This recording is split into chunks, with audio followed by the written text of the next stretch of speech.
Hello everybody.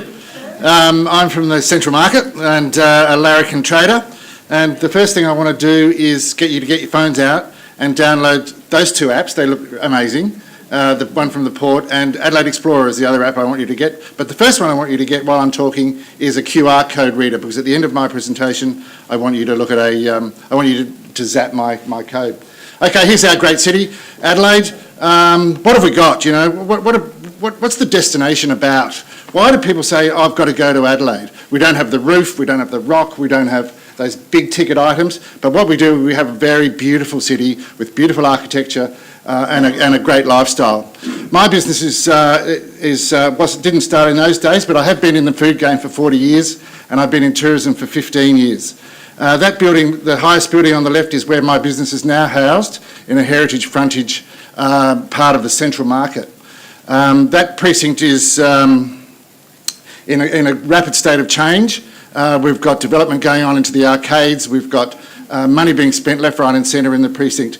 Here's a bit of research that I've done to tell the story about the Central Market. That's one of the original architectural plans of the Central Market. And you see down the bottom of the picture here, a whole lot of tunnels underneath that area where Tony O'Connell is. The big thing about my presentation in 6 minutes is about collaboration and community.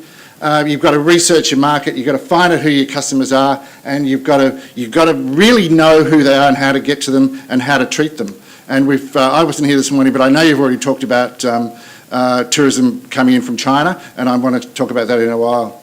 I do engage quite a lot with the Chinese market, and I have to work with them to give a product, and we all need to offer a product that customers want, and not necessarily what we think they want, which is a really hard thing to do. This is the inside of the heritage building. That's the market kitchen, it's called, on the left slide. That's an interior view and some of the windows looking out over Goodger Street. We now host a lot of education tours, corporate experiences. It's a home for education classes around food and the Central Market and the precinct. Know your numbers. Here's some of my stuff. If you quickly scan down that column on the left, nearly 90% of my business comes from the domestic market crossing Australia. I know the demographic, somewhere between 40 and 80.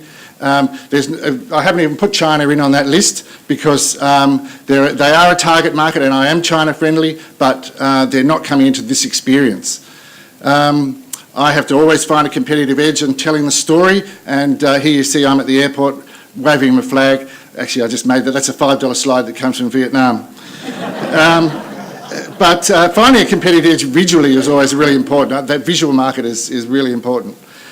And now it boils down to the sort of experience that you're going to give in your venue or your location. And we've got to strive to create quality experiences that people go home and talk about and tell their friends and say, you've got to go to Adelaide. That's the sort of stuff that you do. And it's not about churches, it's about experiences. And I spend 99% of my time creating experiences. This is the one called a market challenge, which operates inside the market. Customers go around, they do a physically talk to the traders. The traders are telling their stories. They've got a hands-on experience. They're answering questions. They're using their phones, and it's a take-off, runaway experience. I do a lot of work with South Australian Tourism Commission. I do a lot of work with the Tourism Australia, and guests love this sort of thing where they're taken out of their comfort zone and given a real experience like that. I've held that fish so many damn times. People love to just hold it and feel it because they don't have that at home. Food and wine is low-hanging fruit for me because I'm in the Central Market and I've been working in food for 40 years. It's an integral part of a tourism experience. Do never forget it. If you offer a crappy product, they're going to walk away and go, yeah, that's great. The site was great, but by hell, the coffee was bad. And it's a really important part, and I've learnt that lesson hard. Another big direction for me is education, and you know, it's a big future part of my business is talking to younger people about cultural development in food, the different cuisines, living healthy, and so we've built this whole experience around teaching kids about that sort of stuff. One of our newest partners is National Trust. We've developed a great new tour around the city, but this is one that we're looking at the moment for a client out of Brisbane. They want to throw a party in this building, and Darren at National Trust has said, yeah, let's help them. These people want to throw one of the biggest parties I've ever seen, and they're going to fly 300 people in from Adelaide just to have, from around the world, sorry, to have a party in that place. Here's a great market in Florence. Look at the way they've done that. They've renovated a downstairs daggy market, and upstairs they put bars and tables and groovy lamps. If you go to Florence, you've got to go to this market. This is how change can make your precinct even stronger. Another use of outdoor space. This is in Rome. And in the summer they do this beautiful outdoor market, and it brings people to that precinct to look at those spaces. And it's simple. It's an orchestrated event that runs for 3 months, and it's about bringing people into that area. Now, you've got to love deregulation, and I think we're over-regulated in terms of how we present our product. People want to relax. They want to be in that environment. And we've got to work with our councils to deregulate some of the rules that we've got based around food and wine and dining outdoors and all that sort of stuff. Collaboration, number one, how to bring those sort of people. That's a street in Istanbul, and it's all about small businesses working together to create a larger target audience.